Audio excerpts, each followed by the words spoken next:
तत्पुरुषाय विद्महे महादेवाय धीमहि तन्नो रुद्रा प्रचोदयात्. அனைத்து நண்பர்களுக்கும் பிறைசூடன் சார்பாக அன்பான வணக்கங்கள். இந்த வீடியோ பிடித்திருந்தால் லைக் பண்ணுங்கள், ஷேர் பண்ணுங்கள், கமெண்ட் பண்ணுங்கள், மறக்காமல் சப்ஸ்கிரைப் பண்ணுங்கள். வாங்க வீடியோ பார்ப்போம். திருவண்ணாமலை மகாதீபம் 2024 மலை மீது யார் தீபம் ஏற்றுவாங்க தெரியுமா? கார்த்திகை தீப திருவிழா 2024.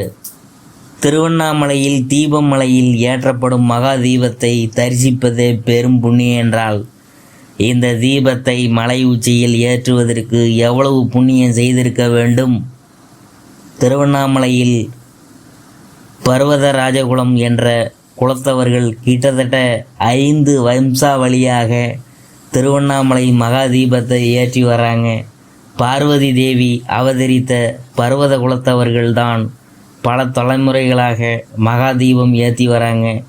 யார் இந்த பர்வத ராஜ குலத்தவர்? இவங்களுக்கு எப்படி தீபம் ஏற்றும் உரிமை கிடைத்தது? மீன்பிடி தொழிலை செய்த பர்வதராஜா மற்றும் அவரது குலத்தினருக்கு மகளாக பார்வதி தேவி அவதரித்தார். ராஜகுலத்தை சேர்ந்தவங்க மீன்பிடி தொழிலை செய்து வந்தாலும் இவங்க சிவப்பு நிற படகுகளில் மீன் பிடிக்கிறவங்க என்கிறதுனால செம்பட்டவர்கள் என்று அழைக்கப்படுறாங்க. ரிஷிகளையும் முனிவர்களையும் கடலில் மீன்களாகவும் மாறி தொந்தரவு செய்த அசுரர்களை அழிக்கும்படி பர்வதராஜாவுக்கு சிவபெருமான் கட்டளையிட்டார்.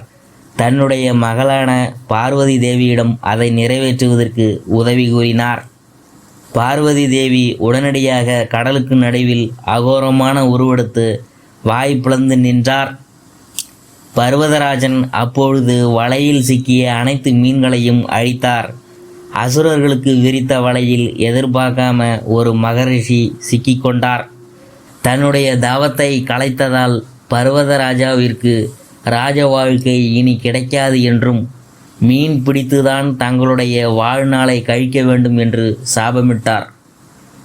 உடனே ஈசனிடம் முறையிட்ட பர்வதராஜனுக்கு சிவபெருமான் பின்வருமாறு கூறி சாப விமோசனம் அளித்தார்.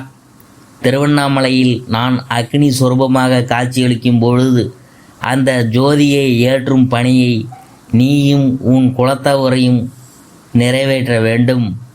மகா ஜோதியை தரிசிக்கும் லட்சக்கணக்கான பக்தர்கள் அண்ணாமலையாருக்கு அரோகரா என்று கூறும்போது அத்தனை புண்ணியமும் பர்வத குலத்திற்கே வந்து சேரும் என்று வரமளித்தார். ஒவ்வொரு ஆண்டும் இந்த குலத்திலிருந்து 5 நபர்கள் தேர்ந்தெடுக்கப்படுவார்கள். இவர்கள் 48 நாட்கள் விரதம் இருப்பார்கள். இந்த 5 நபர்களுக்கும் கோயில் பரிவட்டம் கட்டப்படும். கார்த்திகை தீப திருநாளன்று மகாதீபம் ஏற்றுவதற்கு அண்ணாமலையார் கோயிலில் காலையில் பரணி தீபம் ஏற்றப்பட்ட தீபத்திலிருந்து மகாதீபம் ஏற்றுவதற்கான மண் சட்டி, அகல் மற்றும் தீபச் சுடரை சிவாச்சாரியார்கள் இவர்கள் கையில் வழங்குவாங்க.